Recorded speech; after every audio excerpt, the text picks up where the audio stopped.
Good evening, ladies and gentlemen. I'd like to call the meeting to order for the Cabarrus County Board of Education, our regularly scheduled business meeting. And at this time, I would like to, our opening ceremony will be performed tonight by the junior ROTC cadets from Northwest Cabarrus High School. And we have Cadet First Lieutenant Chris Finley, Cadet Technical Sergeant Nathan Kipp, Cadet Technical Sergeant Tyler Vaughn, and these are all being led by Lieutenant Colonel Calvin Martin, and we also have Miss Bianca Taylor, a graduate of Northwest Cabarrus High School and a student at the University of North Carolina at Charlotte, and she's going to sing the national anthem for us. May we all rise.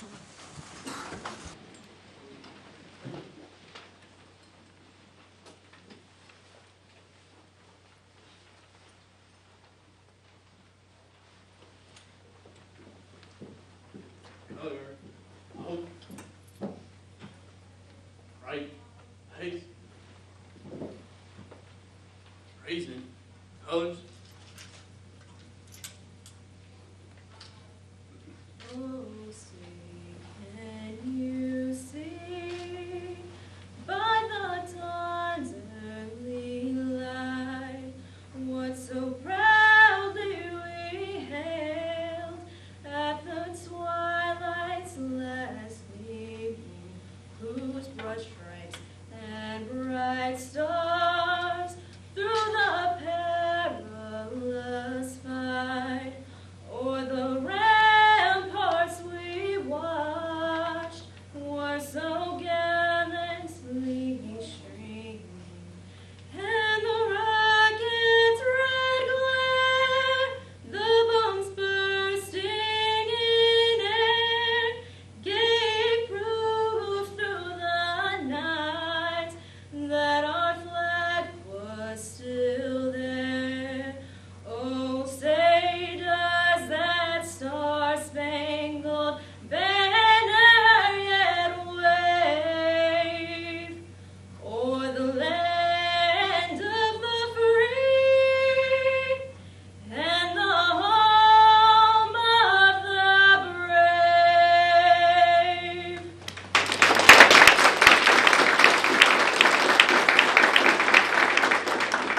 Aaron, Hopes. Hopes.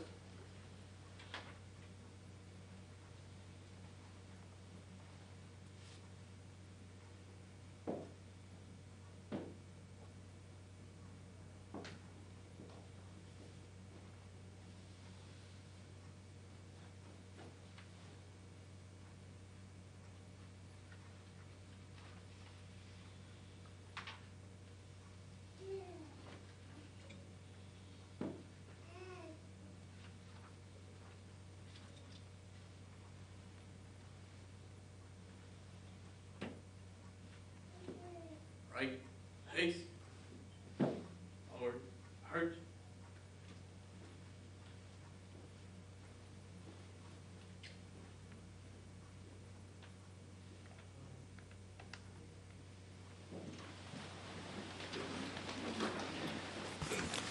They did an excellent job, don't you think? Excellent job. Okay, board members, at this time, we need a motion to set the agenda as presented. Do I have such a motion? All those in favor say aye. Okay. We're going to move right on into our recognitions portion of the meeting tonight. I'd like to ask Dr. Colleen Sane if she can come to the podium, and she'll be recognizing Mrs. Catherine Campbell. And if you would come forward, Mrs. Sane. And Ms. Campbell, if you'd come forward with your family. Absolutely, bring your family. Absolutely. What? That's all right. What?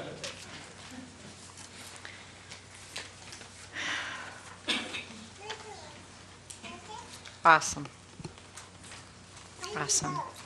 I want to share with you just a moment at a time, and this moment will demonstrate the significant impact that Catherine Campbell has had on the youth of Cabarrus County and the citizens of Cabarrus County.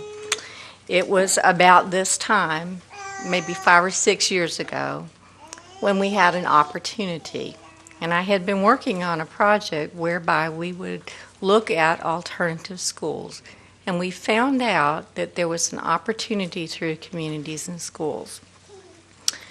It was a big undertaking for our communities and schools. We were a small county. We had done great things. We had a small budget. But you know what? We had Catherine Campbell. And I presented the opportunity to Catherine and the board, and she jumped right in, never hesitating one moment that this was a good thing to do for children and a good thing to do for Cabarrus County. We planned, we interviewed, we finally located a space, we coordinated with the state communities and schools, and we became, with her assistance and guidance, one of the first 3 performance learning centers in Cabarrus County. And I would like to thank her because that's just one example of all she's done for our county and our students. Thank you very much.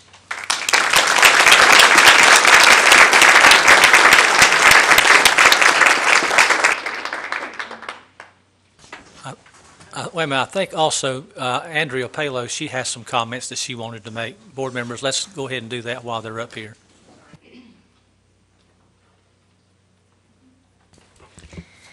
Mr. Chairman, Board of Education, thank you for allowing me the opportunity to come before you and honor a woman that has become my friend.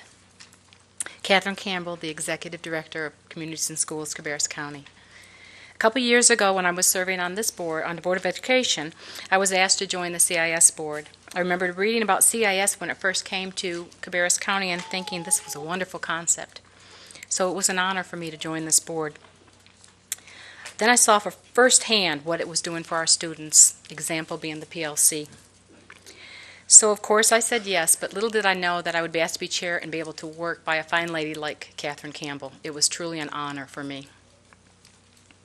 When Catherine and I met to discuss the needs and opportunities for communities and schools, I could see the fire in her eyes.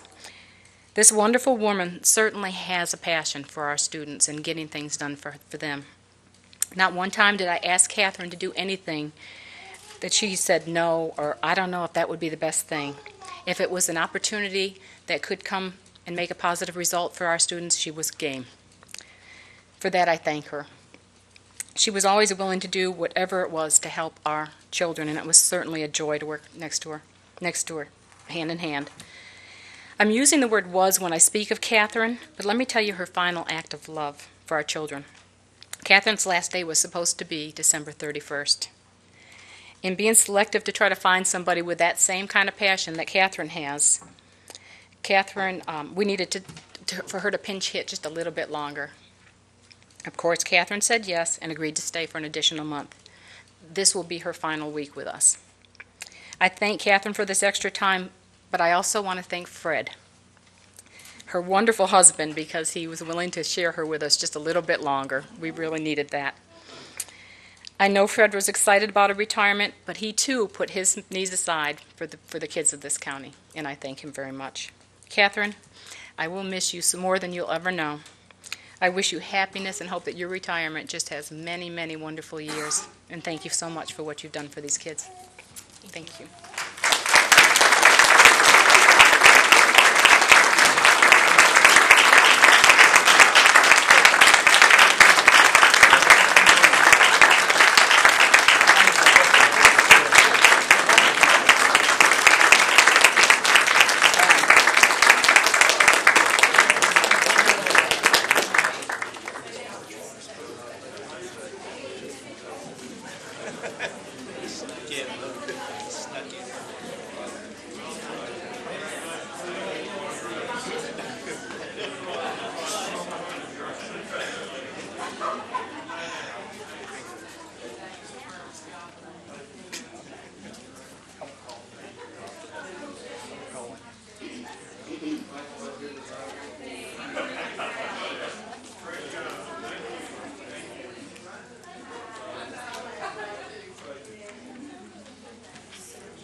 Once again, thank you, Catherine, for all that you've done. We have 2 of our board members that have worked with Catherine over the years, and I'd like to recognize Grace Mynatt, as she was one that has had a little bit to do with this all along. So, Ms. Mynatt, if you'd like to make some comments. I was delighted to hear that Catherine was going to be honored this evening. Very upset that I heard that she was going to be retiring. I was trying to remember the year that Communities in Schools began, and it came out of an initiative with the Chamber and a gentleman named Jim Christopher, who was with the Concord Duck Farms at that time, and we worked on it was a new idea in the state, and we worked on trying to bring that here, and when we got to hunting exactly the right person, we found her, and while I haven't been actively involved in Community in Schools in many years, I've followed you and seen the wonderful things that you've done, and I'm just proud that you're getting the honor and recognition that you deserve. Thank you, Ms. Mynatt. And also, Ms. Cindy Fertenbaugh has a few comments that she'd like to make as well. Well, Catherine, you can guess what I'm going to talk about. In the mid-1990s, Catherine and I met when I coordinated a school supply drive from my office in Charlotte. Being a resident of Cabarrus County, I wanted some of those proceeds to come here. As Catherine educated me on the student needs around 1996, I'm not sure of the exact date, but I think that was the ballpark, the idea was born to contact businesses in the greater Cabarrus community for donations from their existing office supply cabinets. And Grace, that's where we tied back to the Chamber, and we actually used the Chamber as our connection point to communicate out. The results of that first school tools drive yielded a small office supply store in my garage and subsequently at Catherine's Communities and Schools offices. With the help of Del Klein, the former editor of the Independent Tribune, our work received an honorable mention in the USA Weekend Make a Difference Day event. Catherine has a way of motivating you to serve. While her contributions can be measured by services or supplies for students, the intangible effect of her service is immeasurable. Students tried harder, achieved more, and in the end it affected their entire lives and our collective future in Cabarrus County by what Catherine has given so unselfishly to our community. Thank you. Thank you, Ms. Fertenbaugh. Can we all give Ms. Campbell another round of applause, please?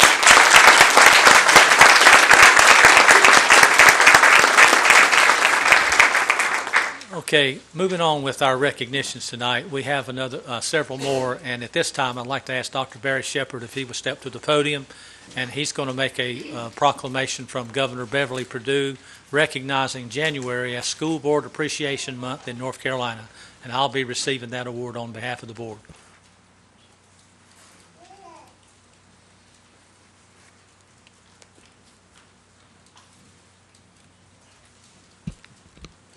January is National School Board Appreciation Month, and just as we salute our students and staff for their contributions, it's only appropriate that we do the same for our Board of Education. I value the contributions of each of our board members and salute you for your year-round commitment to the students of Cabarrus County Schools. You're dedicated individuals who are committed to the continuing success of public schools and public school students. I would like to invite our chairman to come forward and to join me on the floor for the presentation of a special proclamation from our Governor, Beverly Perdue. And at this time, I'll ask Ronnye Boone to come forward and read that proclamation for us.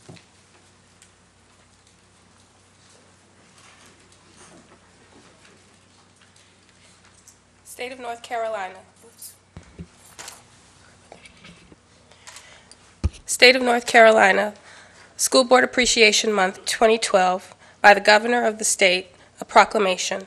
Whereas the State of North Carolina is committed to providing the best possible education for all of its students, and local school boards are critical to that process, and whereas North Carolina local school boards supervise all matters related to public education in their school system and work to implement the basic education program in accordance with rules adopted by the State Board of Education, and whereas school boards work with parents, education professionals, and members of the community to address the needs of the district and create an educational vision.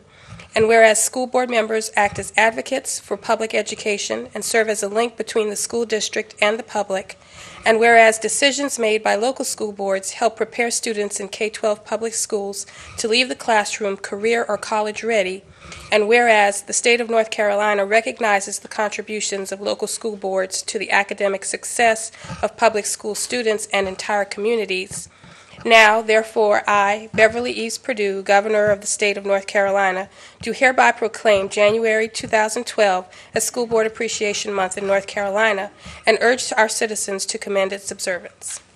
Congratulations.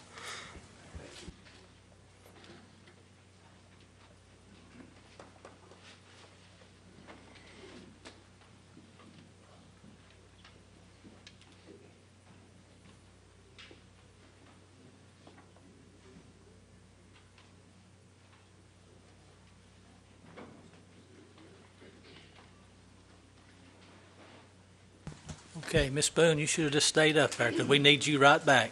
We're going to have the Impact Through Education Awards, and those of you that are getting ready to be recognized, she's going to be getting with you here in just a second. Tonight for our Impact Through Education Awards, we're going to be recognizing students and staff from Coltrane Webb Elementary and J.N. Fries Middle School. At this time, I'd like to invite any members of the administrative team from Coltrane Webb Elementary School to please come forward to stand with their students and staff.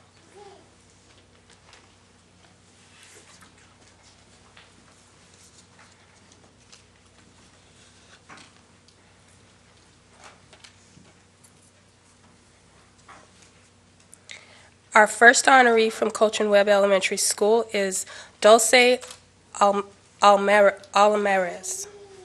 Would Dulce and her family please come forward?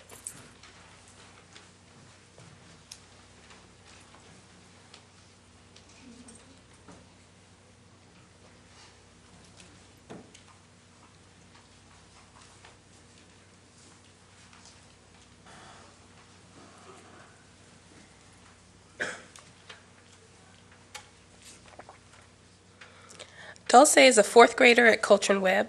She is a model student who works hard each and every day. Her English as a second language teacher says Dulce remains positive even when she is challenged. She always does homework to the best of her ability and does high-quality work in the classroom. She's also cooperative when working with classmates. In the classroom, Dulce is a true leader during group work and makes sure that everyone stays on task. She's always willing to help her peers and is a great helper to her teacher. Dulce exemplifies what it means to be a respectful and responsible student. Coltrane Webb is proud to award Dulce with the Impact Through Education Award. Congratulations.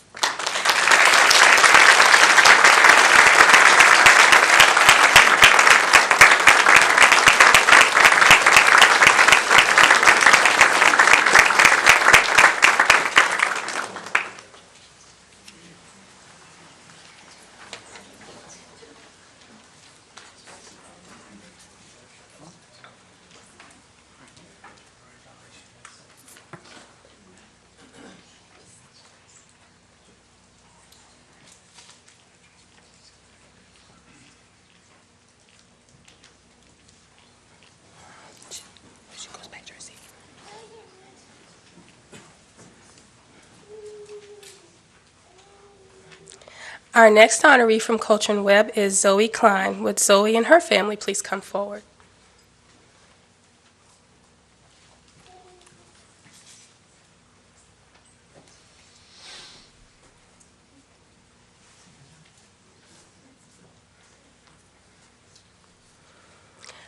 Zoe is a fifth grader at Coltrane Webb Elementary Magnet School. Zoe's teacher says she always follows the golden rule: treat others the way you would want to be treated. She understands that one person doesn't necessarily need to be friends with everyone, but everyone deserves respect, and that is exactly what Zoe does. She treats everyone with respect. Zoe is always willing to work with any student or in any group setting. She collaborates with her peers in a well-thought-out manner. Zoe is a fantastic role model who demonstrates the top 3 Coltrane Webb Cougar traits: responsible, respectful, and safe. In addition, she possesses leadership skills and is active in school activities. With her involvement in Chorus Club, news script writing and broadcasting, and being a kindergarten reading and activity buddy, Zoe has had a definite impact at Coltrane Webb. Congratulations, Zoe, on receiving this award.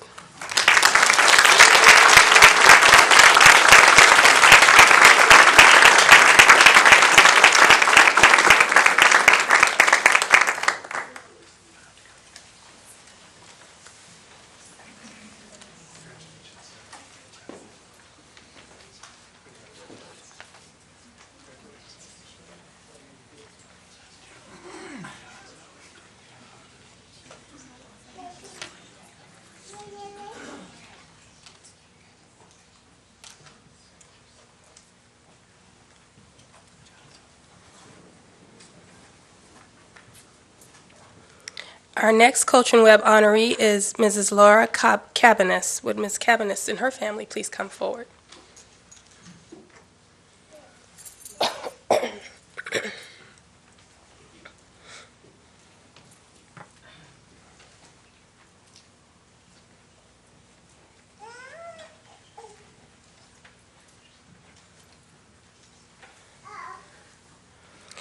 Mrs. Cabarrus has had many experiences in her career as an educator, including classroom teacher and administrator.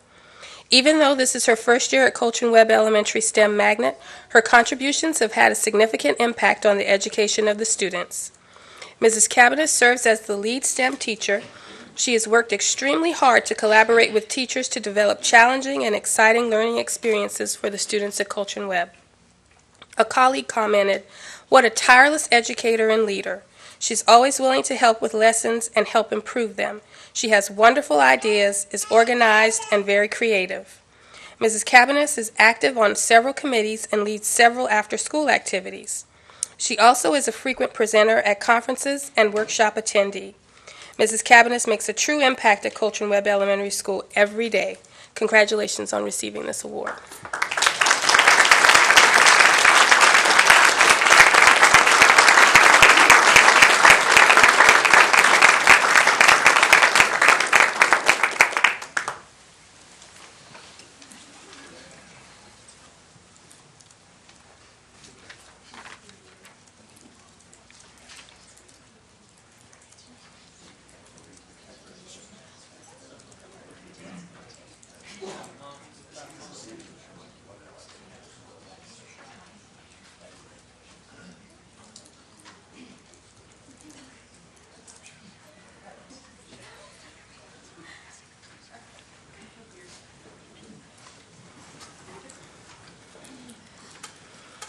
Our final honoree this evening from Coach and Webb is Ms. Tammy Gray. Would Ms. Gray and her family please come forward?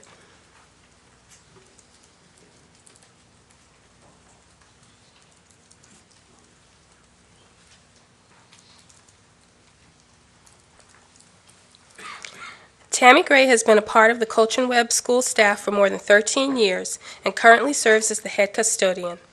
Mrs. Gray will do anything for the students, parents, and staff at the school. She helps to organize the school's clothing closet, and assists with canned food drives. She ensures that the learning environment is safe and clean and always carries out her duties with a positive attitude. Mrs. Gray truly cares about children and has had an impact on many students throughout her career at Coach and Webb. Congratulations, Mrs. Gray, on being an Impact Through Education Award for Coach and Webb.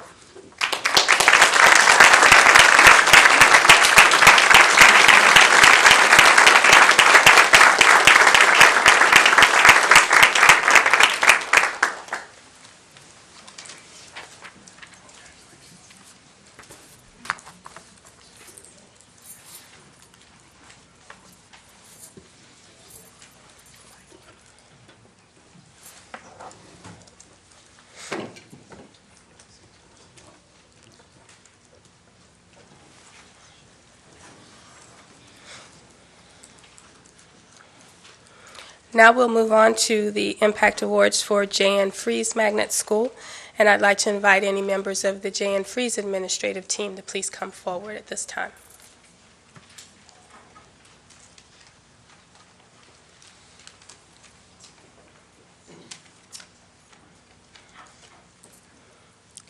Our first honoree from J.N. Fries Magnet School this evening is Hannah Osabal. Would Hannah and her family please come forward?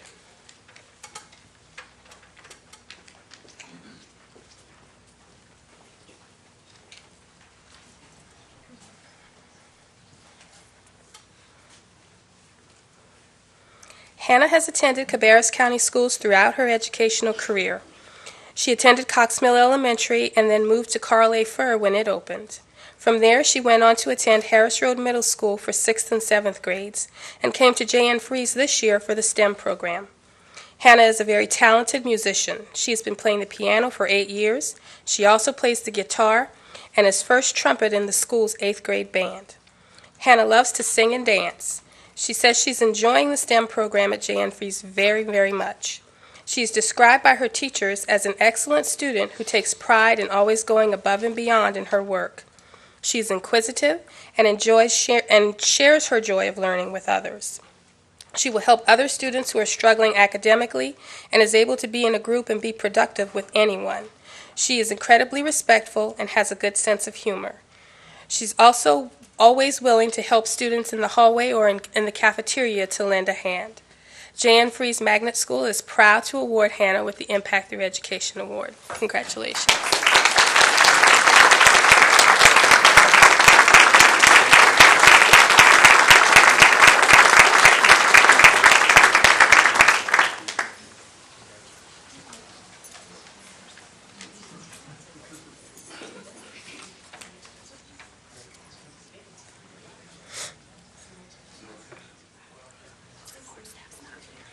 Pardon me. She's not. Okay.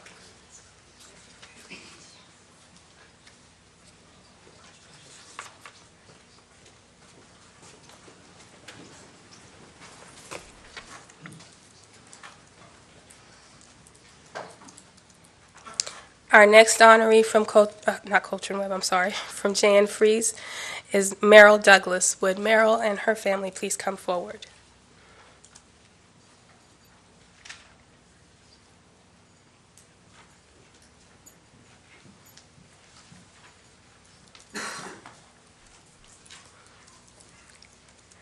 Meryl attended Coltrane Webb Elementary School for kindergarten and first grade, and then left to attend Covenant Classical School for her 2nd through 7th grade years. She returned to Cabarrus County Schools to attend Jan Fries this year for its International Studies program. Meryl enjoys reading and playing volleyball. She likes to cook and loves to sing. She said she is loving chorus this year at Jan Fries. She's very involved in her church, and she has enjoyed the community service aspect of the International Studies program at Jan Fries. Meryl volunteered at Kitty City during the first part of the school year and is currently looking for a new volunteer opportunity for this semester. Meryl has traveled to China and to Kenya. When asked what she enjoys most about the International Studies program, she said the challenge and having different classes every other day. She is described by those who know her as very respectful, as very helpful and responsible, and always willing to serve. Her teachers describe her as very dedicated and an intrinsically motivated student. She has made consistently high achievements this year in all of her classes due to her strong work ethic and her desire for success. In addition to her own accomplishments, she also spends a great amount of time helping others in her class to understand and apply what they're learning and to ultimately achieve success. Congratulations, Meryl, on being an Impact Through Education Award winner.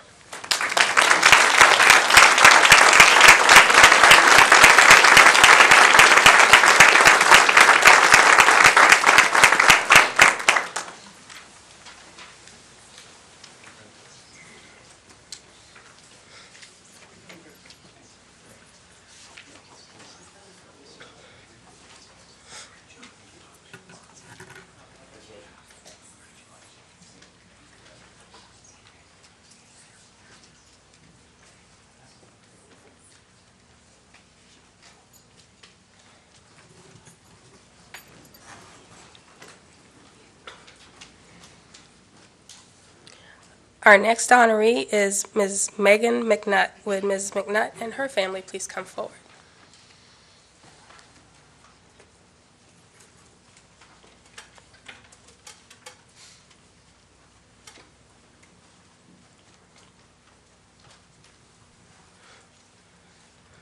Ms. McNutt was born in England and moved to the United States in 1986 and maintains dual citizenship.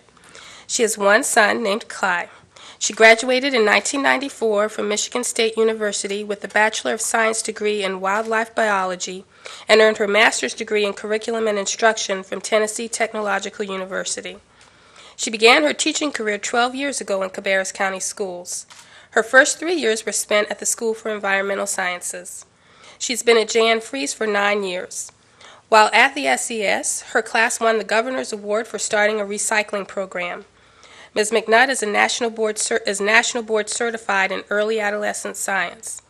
She has been selected as the Teacher of the Year for J.N. Fries and has won the Region 6 Outstanding Science Teacher Award from the North Carolina Science Teachers Association.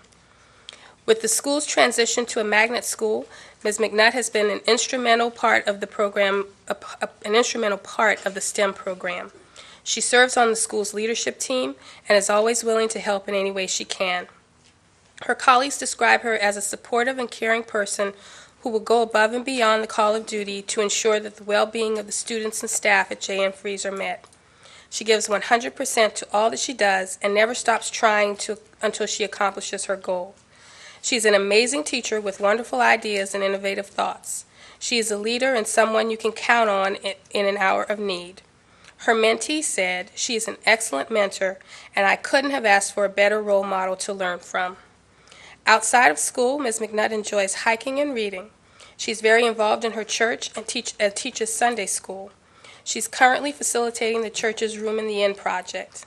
Thank you, Ms. Mynatt, for the positive impact you have at J.N. Fries.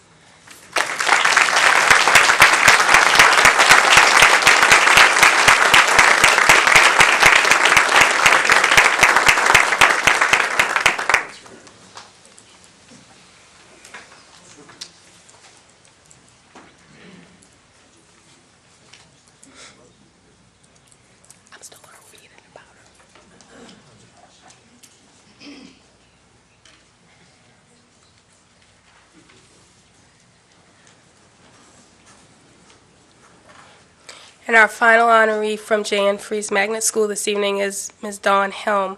And I understand that she could not be with us this evening, but I would still like to go ahead and read her brief biographical information to you, and I'll present the award to Dr. Kahn to get to her. Dawn Helm is the school treasurer at J.N. Fries Magnet School.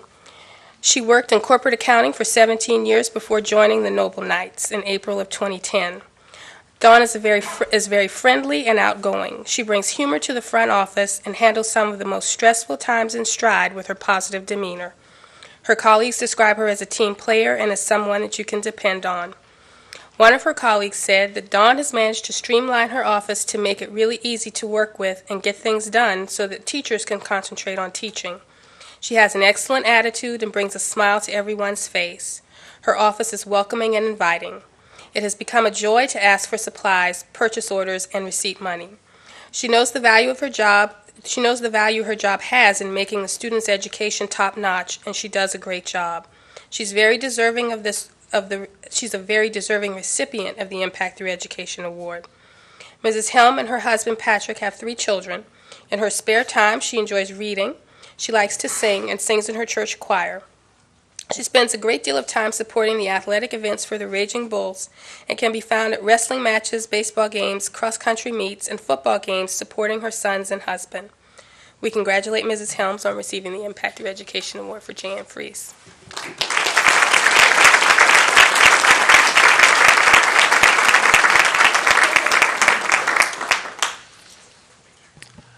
Thank you, Ms. Boone, for making those recognitions for us. At this time, we have one more recognition, and I'd like to ask Dr. Barry Shepard, if he will, to step forward, and also Mr. Tim Vaughn from Hillblish Ford to present the Teacher of the Month Award. Thank you, Mr. Chair. At this time, I'd like to ask Mr. Joseph Lamb to come forward, and members of Mr. Lamb's family and any administrative team members that might be here as well.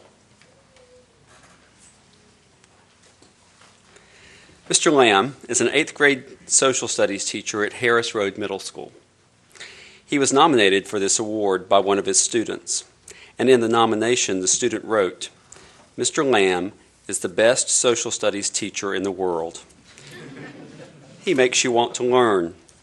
Every day at the end of the lesson he says, 'And you don't want to miss tomorrow,' which makes me want to go back to class every day. He comes up with cool ways to remember things, and I want you to help me with this now, Mr. Lamb. For example, do you know what CDG2M4NRSVP is? It's the way you remember the 13 original colonies. All right.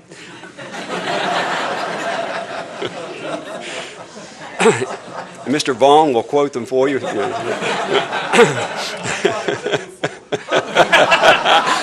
you go. The student continued to say that she's learned so much from Mr. Lamb and couldn't wait to learn more. So on behalf of the Cabarrus County Schools, Mr. Lamb, thank you for your outstanding work that you do with all of our students. And now Mr. Vaughn has a few things he wants to present to you.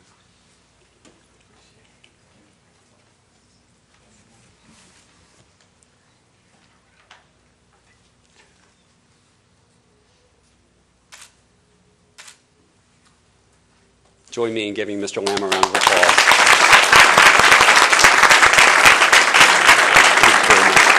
Thank you very much. Thank you. Thank you, Sharon, so much.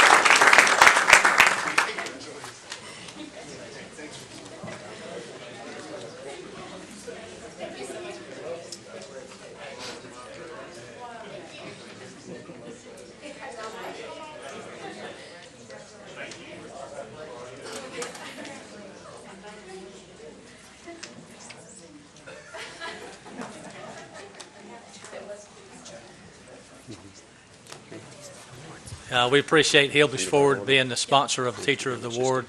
If you haven't been down to Hillbush Forward lately, you ought to go down and check out their new forwards there. Ain't that right, Mr. Vaughn? Okay. Well, we have one more presentation that Dr. Barry Shepard would like to bring the holiday e-card design contest winners. And Dr. Shepard, if you proceed with that. Thank you. Mr. Chair, during the budget process, there were questions about the cost of the annual holiday season greeting cards that I send to other superintendents and state and elected officials and community leaders. And while the cost for that item was not exorbitant, it was suggested that we look at alternatives to mailing paper gift cards. And as we began researching electronic designs, we quickly learned that purchasing an electronic card design would not reduce the cost significantly. So with some creative thinking, we decided to get our talented students involved, and thus the Holiday e-card design contest was born. For our first year, we offered all CCS middle and high schoolers an opportunity to submit designs for consideration, and we received 94 submissions from our middle and high school students. Our original plan was to select one card design. However, once we saw all the wonderful entries, making a decision on one was just not possible. Instead of sending an electronic greeting featuring one design, I was able to send a greeting that included 5 incredible designs from 6 Cabarrus County School students. For your viewing pleasure, you can see these winning designs on your screen. Right? Yes. In just 2 seconds. In 2 seconds. To each of our winners, I want to extend my personal thanks and congratulations. Thanks to you, we were able to showcase the creativity and talents of our very own students with these holiday greeting card designs. And I also want to thank Mr. Mike Martin and Ms. Ronnye Boone for packaging the designs and adding music and animation to create the holiday greeting that we sent out.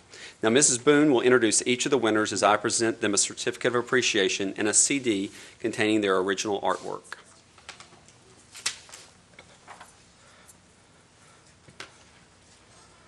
I'm honored to introduce you to these talented artists this evening.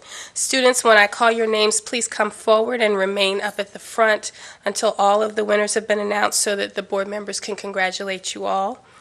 And I wanted to let you know that we have the CDs for you, not in those folders, but at the receptionist desk. So as you're leaving, you can pick those up on your way out.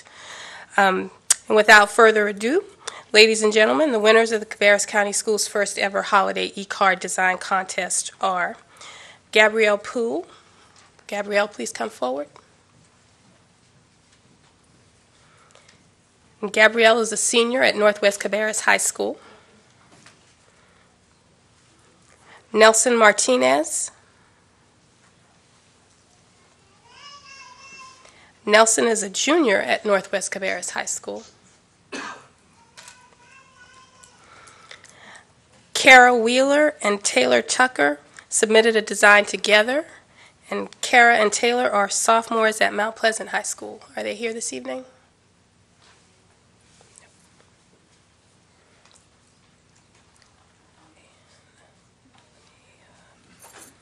Jordan Griffin.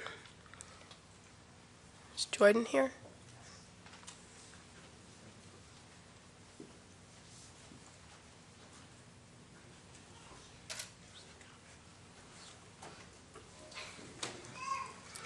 And Parker Burns. Parker is an 8th grader at Hickory Ridge Middle School.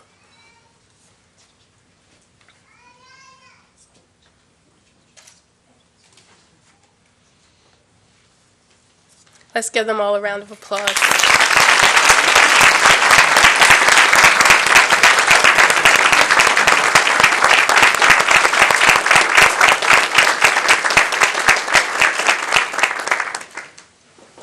Did you get the picture? I did. Okay.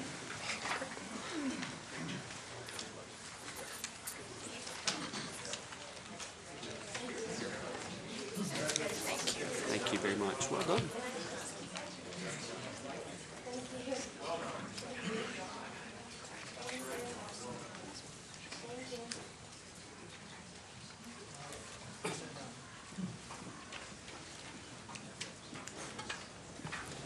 Okay, thank you, Dr. Shepard. And once again, thank you, Ms. Boone, for those recognitions. And now for those of you that were recognized, and we're going to be getting ready to go into the business portion of our meeting. And so if you've been recognized and all that part's done, and if you would like to leave, you're welcome to do so out that door. And then we're going to continue on with the rest of our business meeting. Okay, board members, we're going to move down to section 5.0, approval of the minutes. We're going to be asking for a motion to approve the minutes for December the 5th and also December the 12th. Do I have such a motion? So moved. Second. Okay, I have a motion and a second. All those in favor say aye. Okay, motion carries. All right, we move on to our report section, and I don't have any comments myself. Dr. Shepard, do you have any comments that you'd like to make? Thank you, Mr. Chair. Just a few. The next 2 days are pretty big days for us, and I just want to make you aware of that. Tomorrow is the beginning of our second semester, and then on Wednesday is the day that we distribute report cards from the first semester. So just want to make you aware of that. Also, we want our viewing audience to know that applications for our magnet programs are now being accepted through February the 9th, and information about that can be found on our website. And then also last week, the North Carolina Department of Public Instruction announced that information about the effectiveness of teachers and principals in their local schools is now available via the North Carolina School Report Card. This is the first time that summary information about educator evaluation ratings has been included in the report cards. In Cabarrus County Schools, educator evaluation ratings are now available on our district's school report card under the Quality Teachers or Quality Teachers and Administrators tab. And again, you can find a link to that report card on our school website. Just a couple of items for your calendars, board members. January 31st, or not for your calendars, but for the viewing audience again, I'm sorry. 31st at 6:30, Cabarrus County Schools will hold a financial aid information session for our high school seniors and their parents at the Boys and Girls Club of Cabarrus County. There, families will receive important information about how to apply for financial aid and the College Financial Award process from College Foundation of North Carolina and College Financial Aid representatives. Mark your calendars and make plans to attend if you missed the first session that we held back in the fall. Also, February 6th and 7th on the RCCC South Campus, rising juniors and seniors and their parents are invited to attend information sessions about enrolling in college classes at RCCC through the North Carolina Career and College Promise program. And just a few congratulatory items. I want to congratulate our Cabarrus County Schools Spelling Bee champion, Justin Allaby, who was crowned the district's top speller earlier this month. Justin is a 7th grader at Winkler Middle School, and he'll represent Cabarrus County Schools in the Charlotte Observer Spelling Bee in February, so we wish him luck. And also congratulations to our Child Nutrition Department for receiving outstanding marks on a recent review conducted by the North Carolina Department of Public Instruction. The review cites the department's training programs, continuous school monitoring, and progressive planning. Child Nutrition Director Tina Farmer and her staff are to be commended for their work. And third, congratulations to Concord High School and Harris Road Middle Schools. Both schools are recent recipients of grants. Concord High School received a $6,500 grant from Barefoot Oil Company for its International Studies program.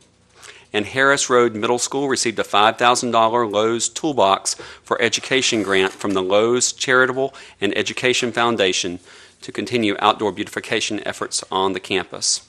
And last, board members, I would remind you that your November 2011 Head Start administrative report was provided to you in December, and that information is available for your review. And thank you. That is my report for the night. Okay, thanks again, Dr. Shepard, for your report. Board members, we're going to move on to 7.0, our guest speakers. I'd like to read this not only for our people that's here tonight, but also for those that might be viewing by the means of YouTube or whatever our medias are. Guest speakers may be scheduled on the agenda of the board's business meeting by calling the board clerk by 12 o'clock noon on the Friday prior to the meeting. Individuals addressing the board will be allowed up to 3 minutes, and groups will be allowed up to 5 minutes to make their presentation. The Board of Education would like to thank our guests for their interest in addressing the board and also for their cooperation in presenting information within the time frame allotted. Tonight, the following guest speakers have requested to address the board, and I'd like to ask Mr. Chris Withrow if he would come to the podium. And I wanted to also say, you might notice that we've got a new clock up there. You out there may not see it, but Miss Monroe has got us a clock, and you'll see to your left, my right, and whenever she gives you the green light, you'll go, and when it gets to the caution, that means you have 20 seconds. Okay? Thank you, Mr. Withrow. You're up to you.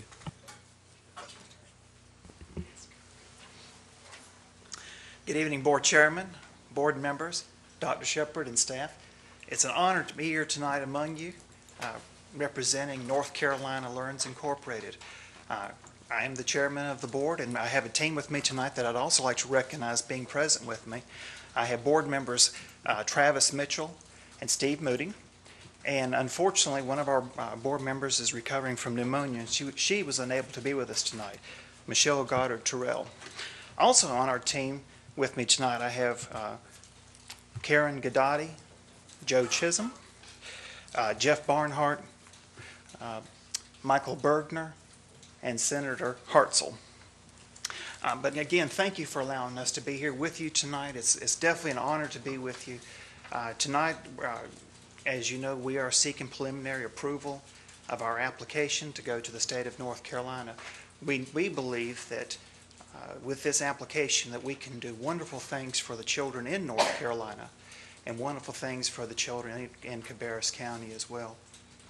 But again, I want to thank you for the time to be with you tonight. I don't want to take up a lot of time, but I did want to say thank you, and I definitely would appreciate your support and preliminary approval. Thank you, Mr. Board Chairman. Thank you also, Mr. Chisholm. We have two other guest speakers, one of which is Michael Bergner. Michael, if you're here, come on to the podium, please. Thank you, Mr. Chairman. Mr. Chairman, my name is Michael Bergner. I'm an attorney with Hartzell & Williams here in town, and I know most of the folks that are on this board. Happy to speak to you tonight. Thank you for the time, and I just wanted to say how excited I am to be working with North Carolina Learns, Inc. I do a lot of incorporations of different entities, and I've had the privilege of doing an incorporation of the Education Foundation with Ms. Mynatt. And I've also did the incorporation paperwork for North Carolina Learns. And I've got two little boys who are coming up through the Cabarrus school system, and one of the things that we're very excited about is I didn't really know what was going on with the North Carolina Learns program, and as I looked into it, there's a lot of information that you guys have already had. But one of the things that was most exciting to me was the ability that the children who are not part of this particular school, but who are part of Cabarrus County, will have to get the benefit of these programs that are offered by this school system. And you know, when you've got the potential of having Mandarin Chinese being offered and some of those type school classes, which aren't normal in regular classes, but are available from them, and you get the curriculum and you get the programs and you get those things involved in it. That's something that's real exciting to me. And I've also had a child who was sick for a lengthy period of time, and it's also nice for them to have the option of those children who are sick for lengthy periods of time to still be able to utilize the virtual school system and receive an education. So I don't want to take up too much of your time.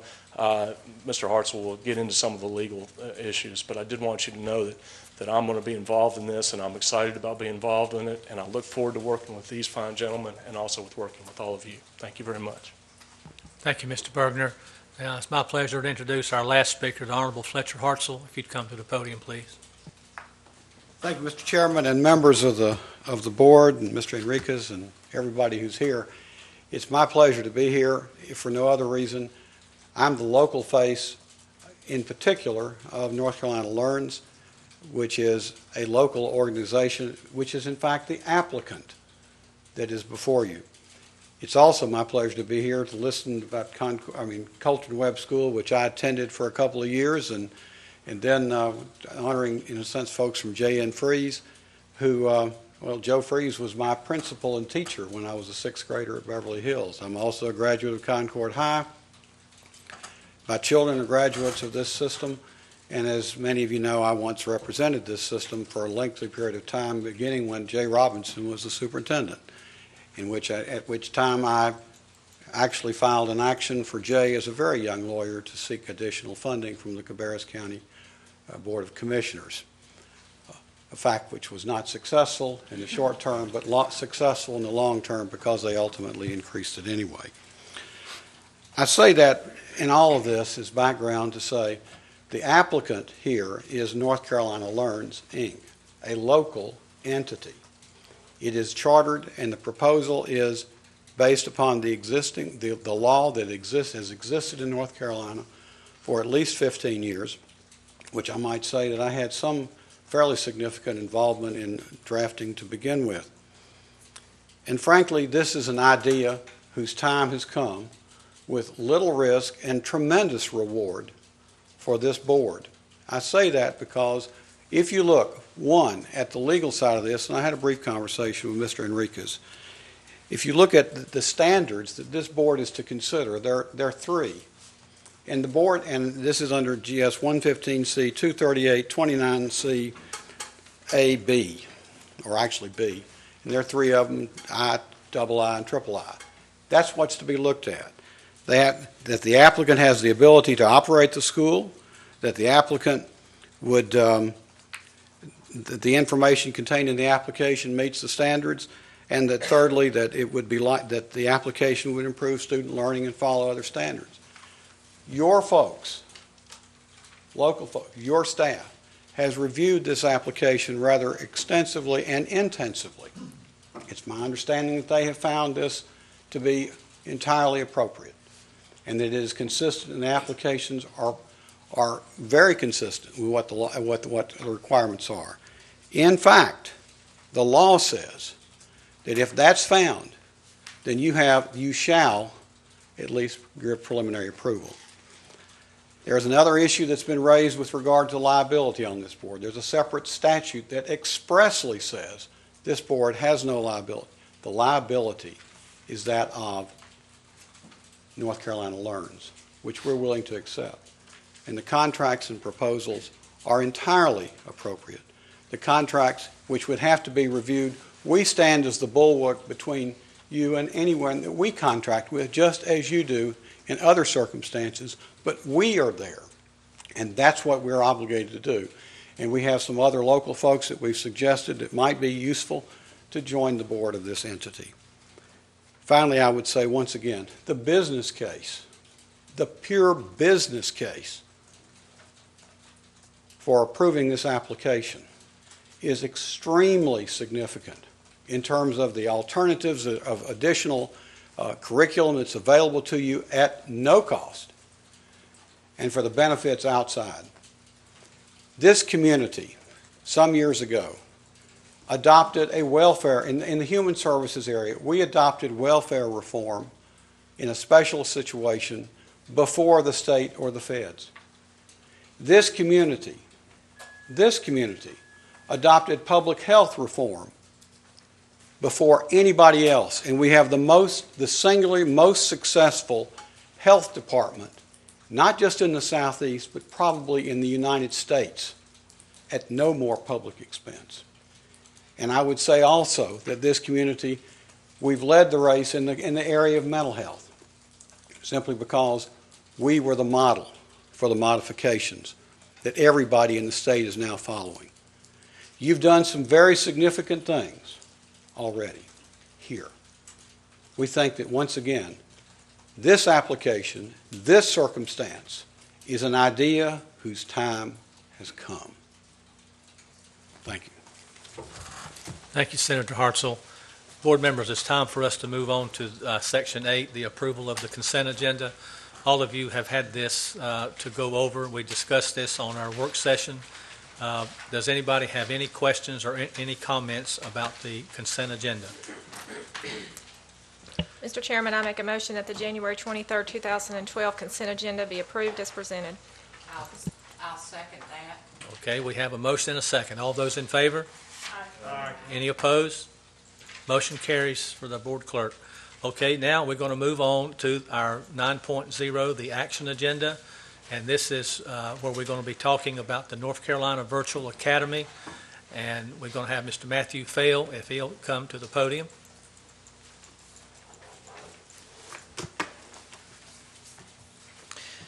So last week you had a great deal of discussion, and so at this time I just open it up for any questions and discussion. Okay, thank you, Mr. Fail. We'd like to start off tonight with our attorney, Mr. Enriquez, if you would address the board on your findings of your discussions for the last couple of weeks, and most importantly today, with what all you've done.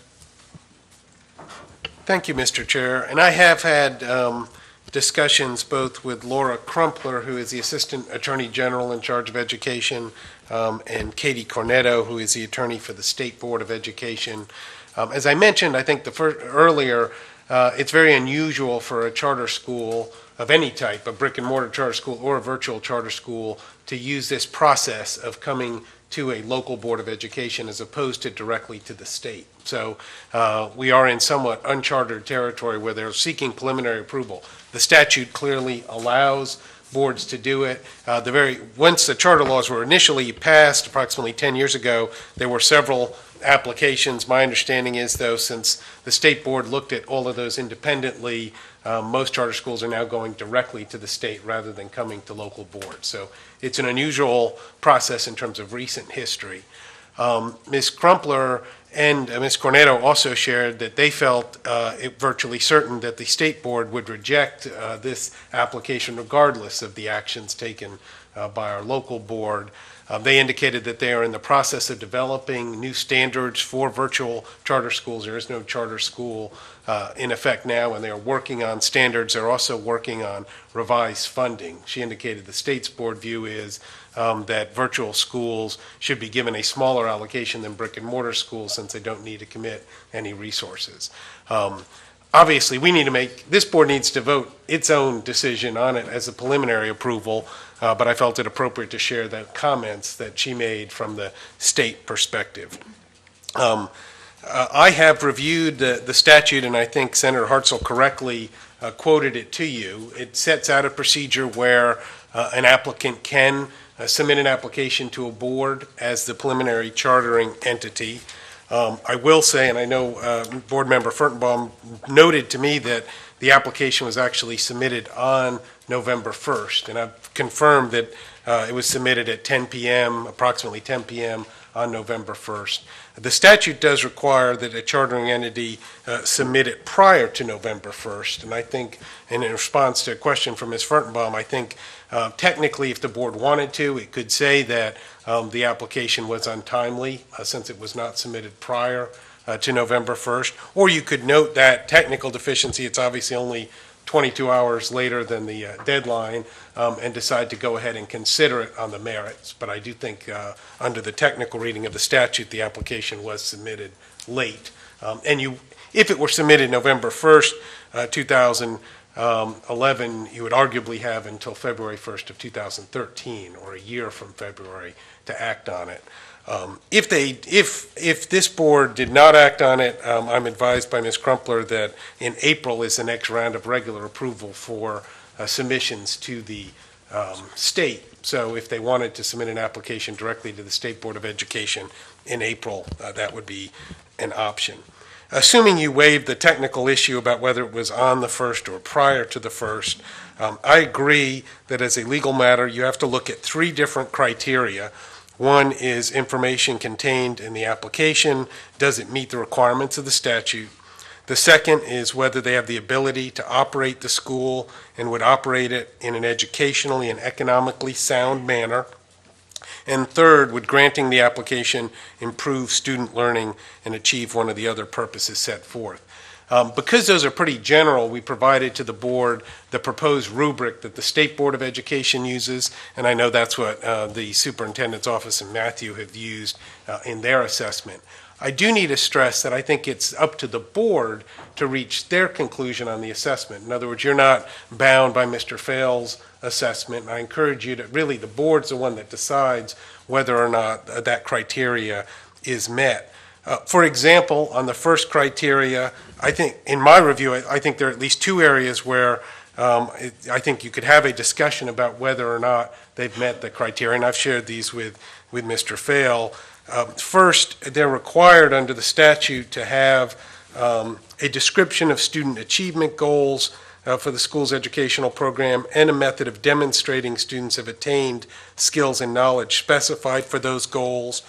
There's clearly information in the plan about the test proposals for students. What I think people could disagree about, whether in terms of statutory compliance, is the fact that there's no student performance standard that has to be met in order to, how are you going to measure performance, and is the charter going to have a specified performance standard? A related concern on the governance front is that under the proposed management agreement with K-12, K-12 is agreeing to provide the program, but again, there's no performance standards in terms of student achievement or performance level that are set forth in the proposal. And therefore, as I read it, no way for the board to terminate K-12 if student performance is poor or there are a lot of parent complaints. It's a 10-year contract with relatively restrictive ability of the local board to terminate K-12.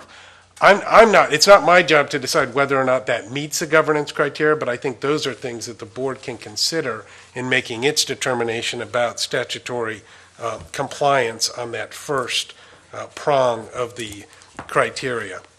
The second prong is the ability to operate in an educationally and financially sound manner.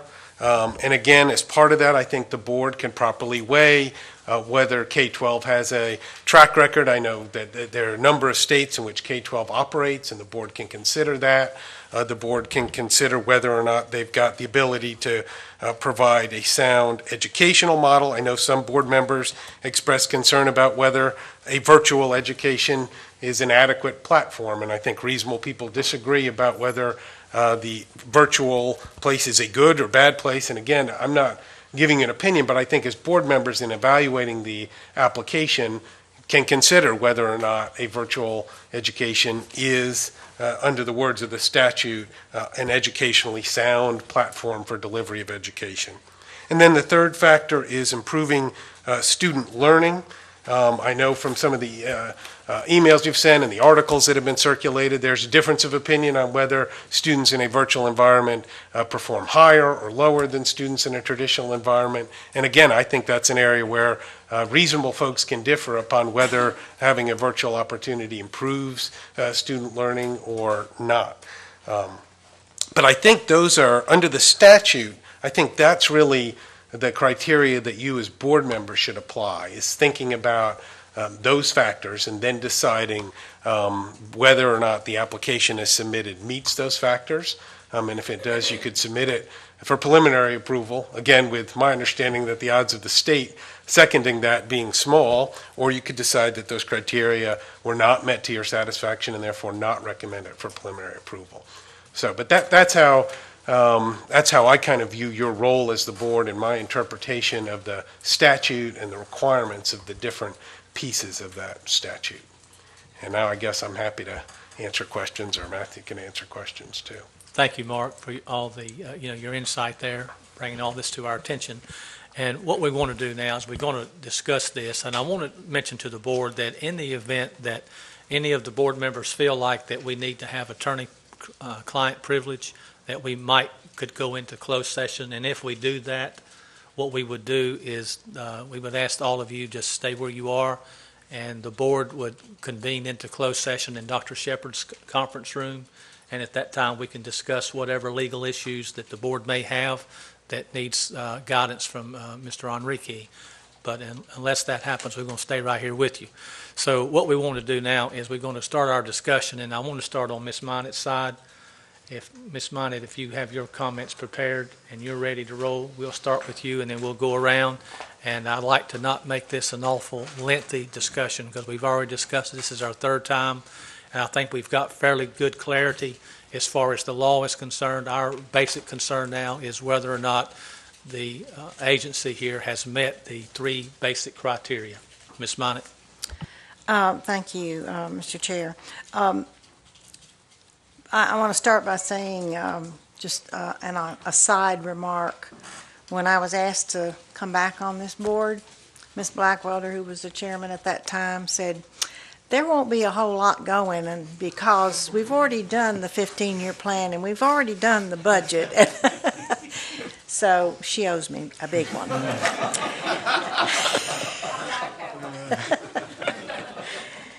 I know that every one of these board members, my fellow board members, have really been working hard to try to come up with reasonable and studied answers to all of these questions. And I myself have been like a seesaw. One minute I read an article and I think, oh, that's right. And then I read another one and, oh, that's right. And as Mr. Enriquez said, reasonable people can disagree, and I think they disagree in the articles we read, in the studies we read, and so I am not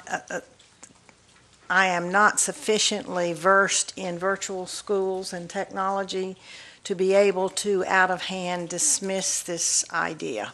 I just simply personally do not have that ability to sift through all of this and say this is the answer definitively.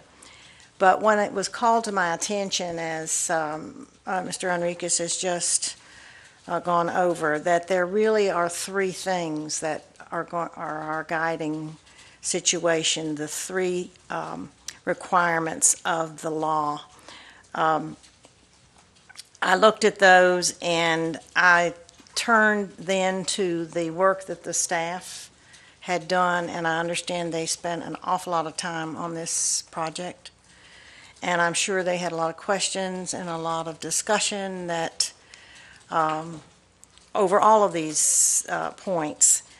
And I tend to be one who trusts the staff because that's one reason we have the system that we have. It's a very quality staff. That's not to say that I would take anything they said as gospel, but I do think that was important to me, that the staff has said, we think this is a good project.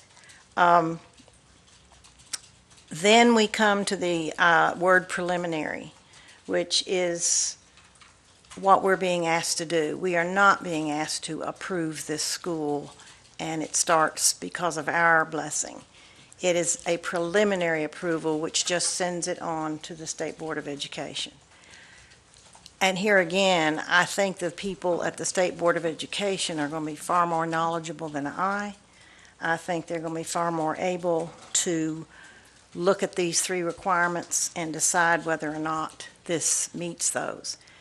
Here again, Mr. Enriquez has spoken to some people in Raleigh, and perhaps it will not pass in Raleigh. It may not meet those criteria that the State Board has set forth.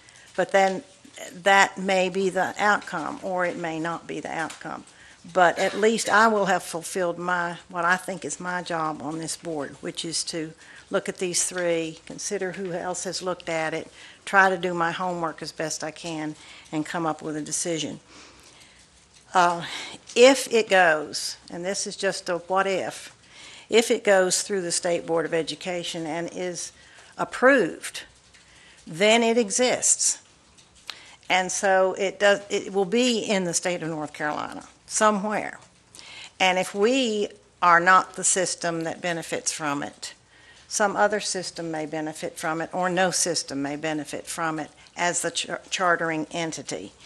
And so if the State Board of Education approves it, then Cabarrus County does have a considerable situation to gain for our particular students here in Cabarrus County. Still have reservations in my mind about other communities feeling that they've been dictated to, but they wouldn't have been dictated to by Cabarrus County. All we're doing is sending it up to the state board, and they could have gone there in the first place.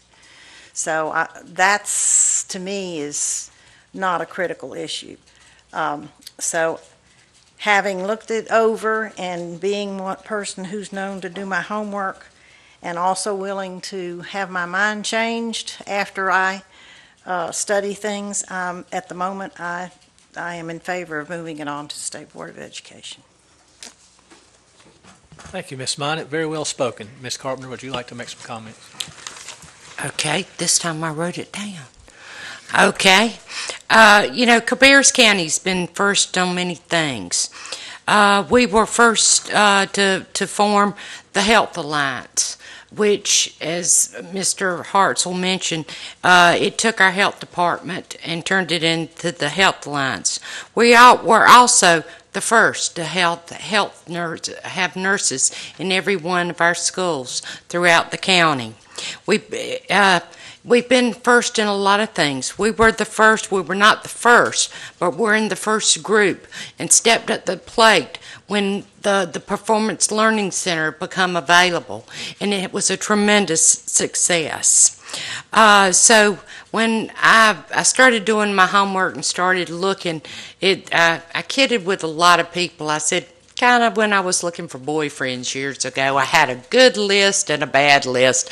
So I put down what I thought were the good things and the bad things about this. But first of all, the criteria. There were 3 things that had to be met. And the staff went through it and went over those. And they told us that these criteria had been met. Secondly, I asked, how many states had full-time charter? Found out there were 28. How much the courses? How many states has it been in? How has it been offered? All 50. So this has been tested a lot. Then I thought about the thing that really has bothered me about charter schools. The thing that bothered me the most about that is they don't test like our schools, but they still get the same dollars. Well, I was told they're going to test just like we do. They're going to have the same testing. Also, the children are going to have the same shots. They're going to have the same everything that our kindergarten students are going to have when they enter. So they're going to be just like our students. So that was wiped out. Also, the very thing that really sold me on it to start, the 365ers. Those students can't go into our system. Well, this wouldn't be just us, but it would be all across the state. Not just our students, but these other students. These kids, most of them would drop out or wouldn't do anything. So those would be able to go back into school, will not drop out. This would decrease dropout rates. This is for the children. Well, I found out something the other day that a lot of the people that are reviewing right now, and maybe some of the board members on this don't know, but do you realize that 16 and 17-year-olds cannot go to the community college and get a GED? A lot of people don't realize that they won't let them in. So those 16 and 17-year-olds, they're just out there till they're 18, then they can go. But they do not offer the GED now, because I asked that. But these 16 and 17-year-olds, we may be able to get them into this virtual school and get them back on course, get them back doing something. This is all across the state. They do not allow them in the community college. So there's another group of students that we may be able to get back into the system. What is education about? It's about the children. This is what it's all about. Also, we had the courses, getting courses that we have not been able to offer our students before. These are courses that are going to be free to us. Again, this is a plus. Another thing that I thought about, and I think I kind of answered them myself, but Mark can chime in on this. We can't offer them the baseball, the football, the basketball, any kind of sports like that, correct? They can't get any kind of... No, I mean, under our current policies, you have to actually be in attendance at a school to like play on a sport team. So right now, students in a charter school, virtual or regular charter school, would not have a right to play on a sports team at a particular school. All right. So, Question, and this, I'm throwing this out. You're here.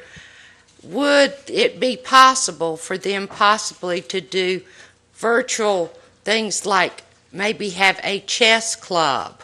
Because this would be a virtual thing, and I'm just throwing this out. Or geocaching. Again, you may not be familiar with this, but some of our schools offer this. So I'm throwing this out. This is possible. So there is clubs interaction. Okay. But this is a new opportunity for our students, for schools. We need to step out of the box. If pioneers years ago had not gotten in those covered wagons and gone across the state, we wouldn't be where we are today. So stepping out.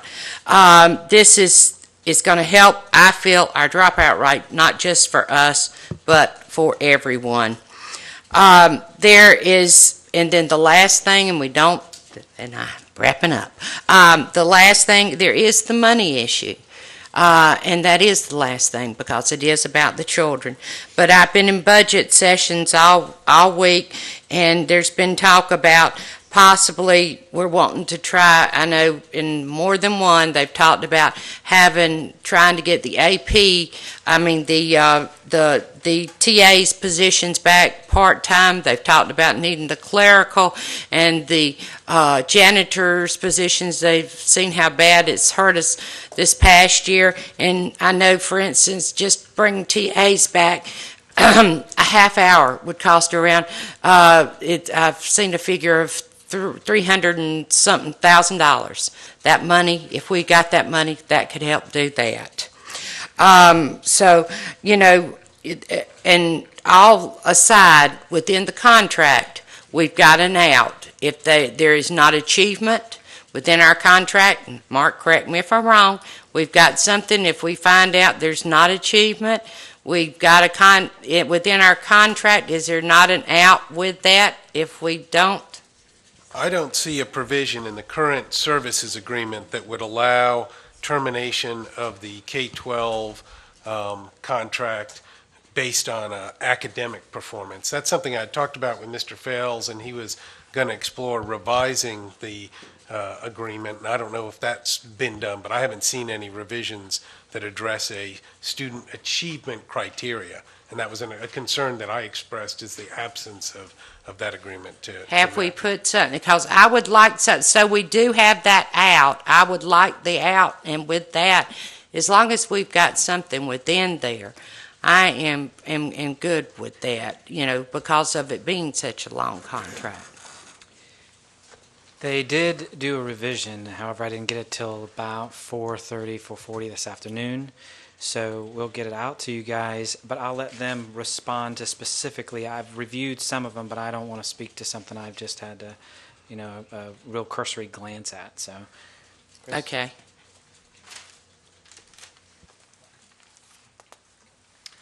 Good evening. I'd like to also ask Mr. Chisholm to come up and help explain this, please. Thank you, and hello, everybody. With respect to performance requirements in the contracts, as it said, the contract, if a charter is issued by the state, and remember the state's going to have their 2 cents too to add to it to make sure all those I's are dotted and T's are crossed, it would come back in a charter contract would be issued by the district to the school. That charter contract has not even been drafted yet. So that would contain, it would itemize provisions from the charter application. It would capture the expectations. It would make them part of that charter contract. That's the document that would give the district the control and the cause to revoke a charter. The K-12 service agreement is not an agreement with the district. That just like you have vendors under your board, we would be a vendor under the board North Carolina Learns, and we would have contractual obligations to them. But with respect to what you were referencing, which is the accountability to the district, the prerogatives that the district would have to revoke a charter, those will be part of a contract that you will issue at a future date that will be negotiated by your team and your attorney and the North Carolina Learns Charter Board, and it would be based off of the over 300-page application, which is crammed full of material on performance goals, process, how the children will be executed, or not executed, how the performance will be executed, and how the children will be served. Joe, may I enter? Let me just interject something. The contract and the charter is with North Carolina Learns. I can assure you that we will negotiate such provisions as are appropriate to do that. That's the basic element of the deal to begin with. Period. The answer to your question is yes.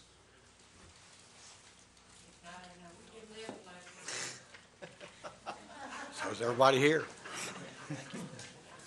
Okay, Ms. Carpenter, thank you so very much. Mr. Kiger, your turn.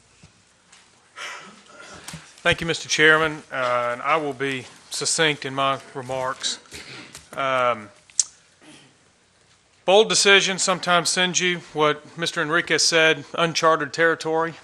This is a bold decision, so there may be some ancillary things that, as we head into uncharted territory, I believe that changes are happening all around us, as Ms. Carpenter mentioned, some other places of things that are going and moving in that direction. I think it's coming to North Carolina. North Carolina is moving in that direction. I would rather Cabarrus County Schools be a part of that and help part of that equation and help shape the future, as opposed to on the outside looking in and being reactive. I'd rather us be proactive. So with that said, I'm in support of the preliminary approval. I do have one comment to make as the contract is negotiated. I'm glad that point was clarified. There was let me make sure I've got it. In some of the documentation we received, there was a question about audits, and well, I understand they're not required under our audit, but I believe if we can I would be in favor of having it as part of the negotiation, that we would at least have the opportunity to make sure we keep an eye over somebody's shoulder. If I might, Mr. Chair. Yes, To speak to that, that is best addressed under 115C 238.29GA. That talks about the provisions for termination. With regard to your question, Ms. Carpenter, number one is failure to meet the requirements for student performance contained in the charter. That's the contract in effect between us that are incorporated into the charter to begin with. So that's dealt with there. Fiscal, and then second, failure to meet generally accepted standards of fiscal management. I would assume that GASB in effect would apply in this situation as it has in any other situation. It is a nonprofit, but we have standards that are there. That is also a provision for termination and would be negotiated as part of it, and that's factually required by the law because the charter also includes the law. I just meant that. Thank you. Okay, thank you, Mr. Kiger. We're going to move over to Ms. Blackwelder's side. Ms. Blackwelder. Thank you, Mr. Chairman.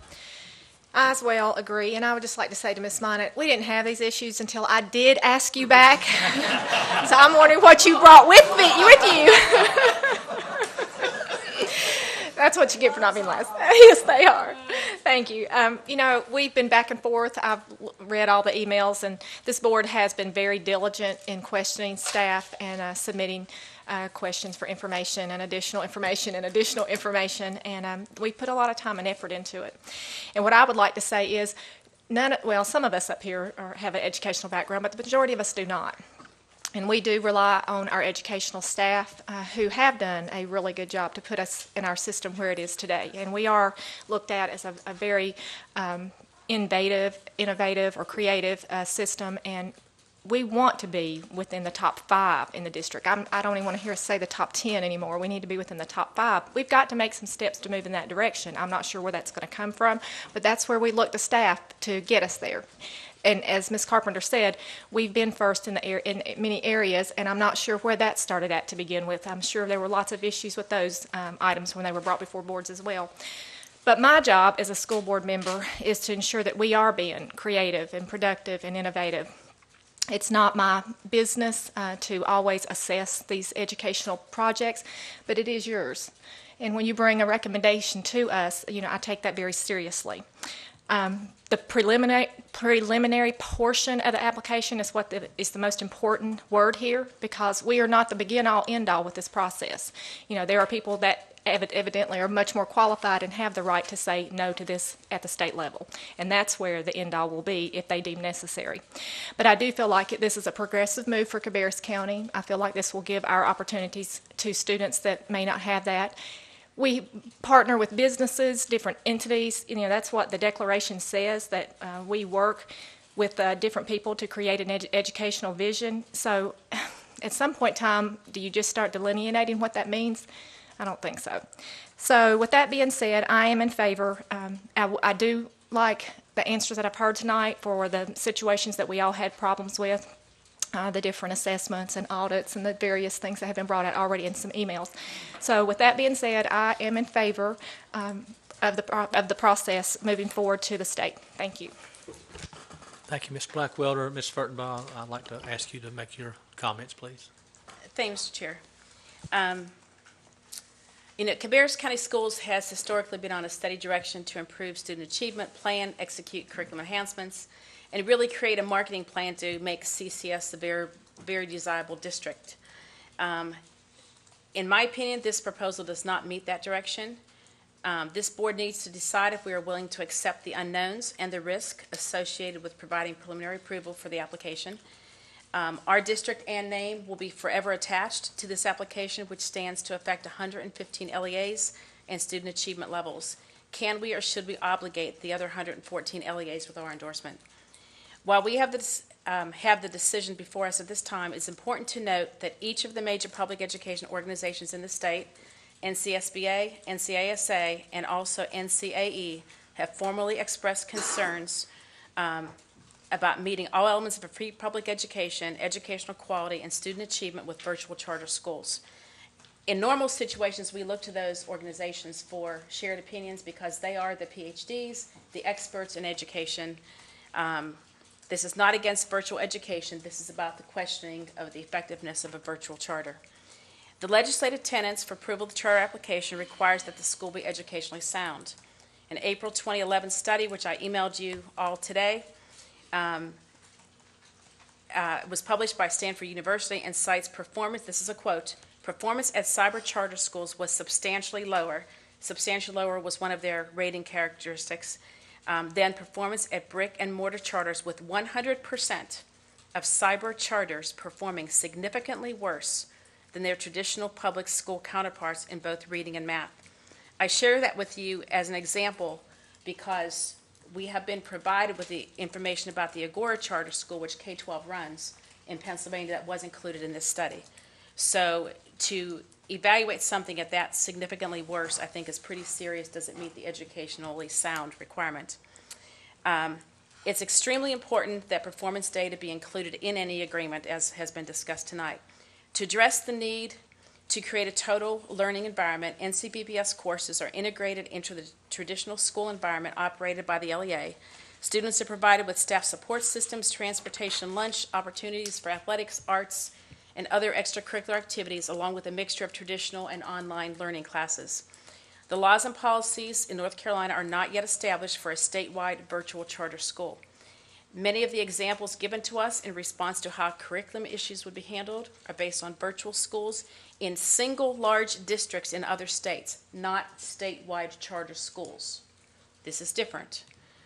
The board has historically been one to complete full due diligence, and I'm glad that everyone has done so much research, and not accept unnecessary risk. The current State Board of Education rubric, which Matthew did for us, does not address virtual charter schools, as it includes items that he clearly stated were not applicable. And the State Board now has a new Charter School Advisory Council that has been in effect since the fall, that's preparing to address the requirements and evaluation process for virtual charter schools. So the rubric is not meant for virtual schools. It's for charter schools. Virtual is a whole other element.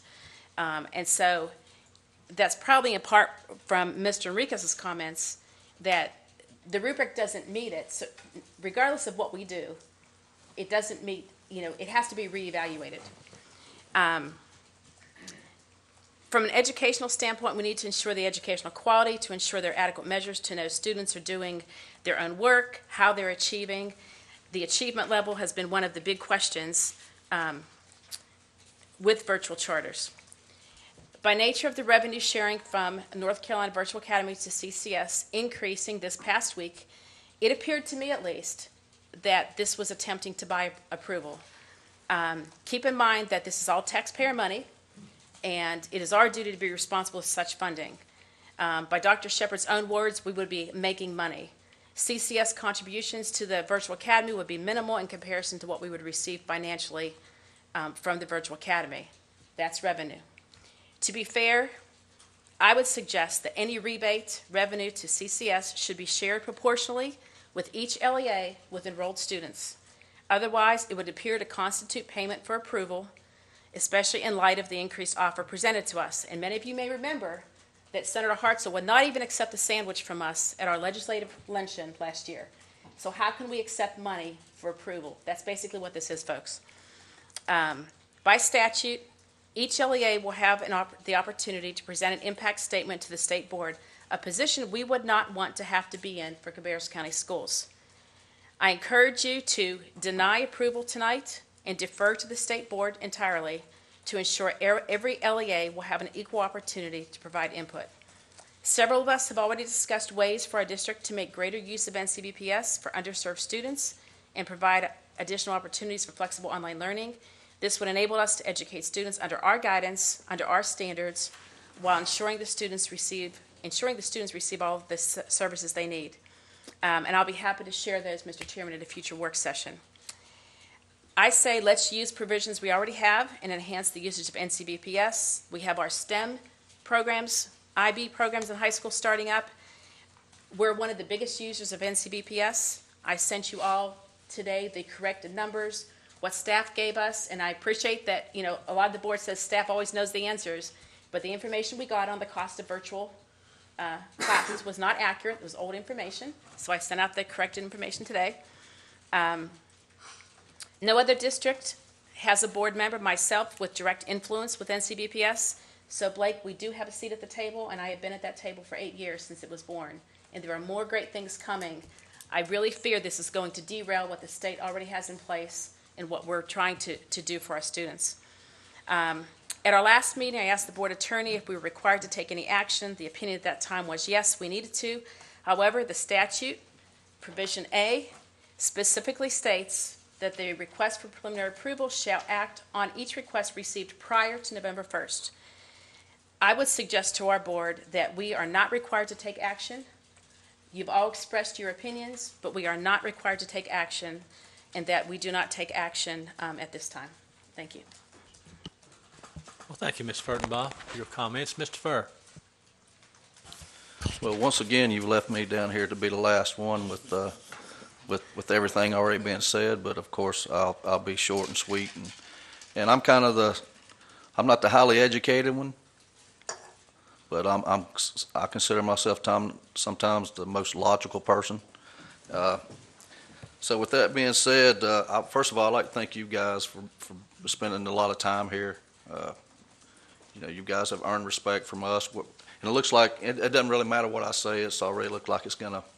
You got what you came for, so it really doesn't matter a whole lot what I say. But I'll go ahead and go ahead with it. But to me, the STEM program at Central, the IB program at Concord, the Magnet at Freeze, all the the different resources we have for our kids in this county. Every kid that wants to graduate from this county can graduate from this county. The only ones that doesn't graduate, they don't want to. It's pretty plain and simple. We've given them every resource to graduate. And just like we've heard from numerous people here, you know, the most knowledgeable people are in Raleigh. They're the ones going to make this decision. It's pretty much, you know, they pretty much said they're not going to do it. So I'm really going to be disappointed and upset because I know Matthew and a lot of these people have spent a lot of time on this. If this thing goes to Raleigh and it gets kicked to the curb, you know, we didn't use our time very wisely. So that's kind of where I'm going to leave it. I guess if you want any vote for me, I say no. Okay, thank you, Mr. Furr. Also, thank all of you board members for your due diligence, the time and effort that you spent in the research on this. And I, too, have a lot of concerns.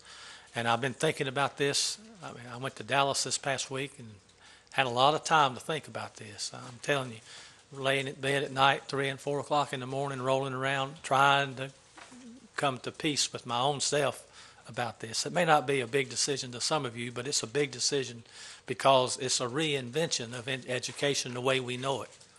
Traditional education has not changed that much over the last 100 years, and this is something new.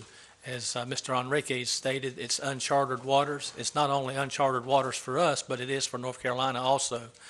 And so the topics that we talked about, all the questions that we raised about socialization with the children, the clubs and athletics and all of those things, the testing and the going to different sites at the parents' expense and all of those things, when it comes down to it, it's not really our job to make that determination. Our determining factor here is these three criteria being met, and according to the staff, exceedingly yes, it has been met, and each of us can have our own opinions as to how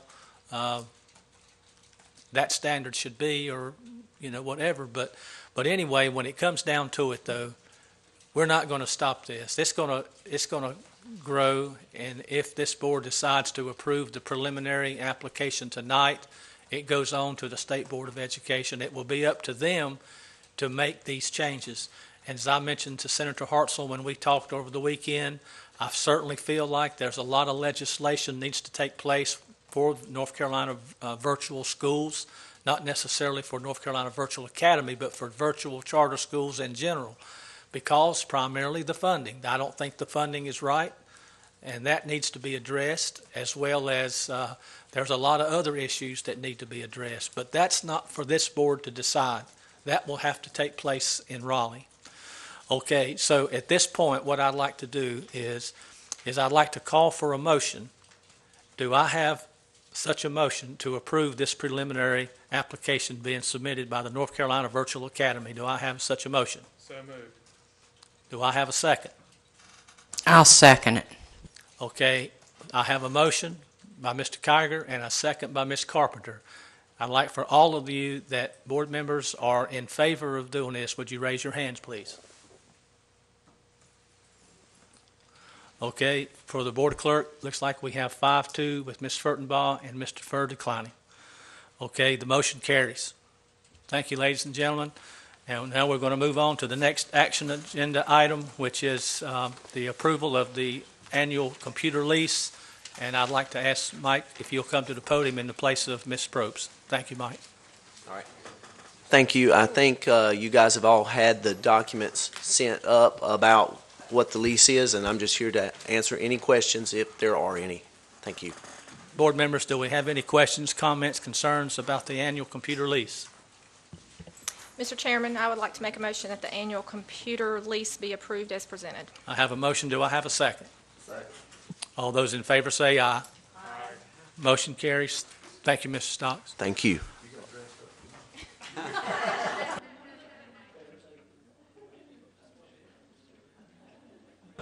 Okay, ladies and gentlemen, we are concluding the business part of our meeting, and we're getting ready to go into closed session. But before we do that, Ms. Fertenbaugh has asked me for a minute or two of our time, And Ms. Fertenbaugh, it's up to you. Thank you, Mr. Chairman.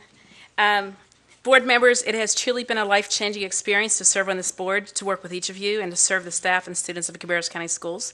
I wanted to let you know that I have decided not to seek re-election in 2012. I do plan to stay involved as an advocate for public education through the North Carolina E-Learning Commission and other opportunities as they may arise. I first volunteered in Cabarrus County Schools at Northwest Cabarrus High School in 1988, so don't blame me for my affiliation there. It was before I even had my second child, who is now a teacher. Through the Junior Achievement Program, for those of you who remember, Glenda Poole was principal then, and the teachers I worked with in those early years have all since retired, so I think it's time for me too. Through my JA involvement in the communities and schools work I mentioned earlier, I wanted to be even more involved with public education. Some of you may remember board member Bob Andrews. I knew Bob through church, and we often talked of education topics. Bob was resigning from the board in order to move to the Cary area for his job, and encouraged me to run. He actually did my cross-training, if you will, during the election cycle. In 1998, I actually won Bob's unexpired 2-year term. It has been a blessing, some may say a curse, to have been re-elected 3 more times by our community. As the designated elder, thank you, Mr. Furr, on this board by continuous years of service, not by age, I might add. There are elders by age on the board. I hope that the seated members and any new members will strive to always be informed, to do your due diligence, to listen, and to compromise to a better solution on every topic before you.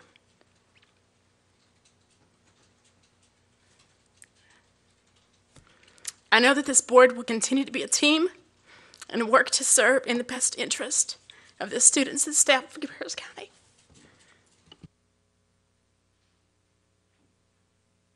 Thank you, Ms. Fertenbaugh.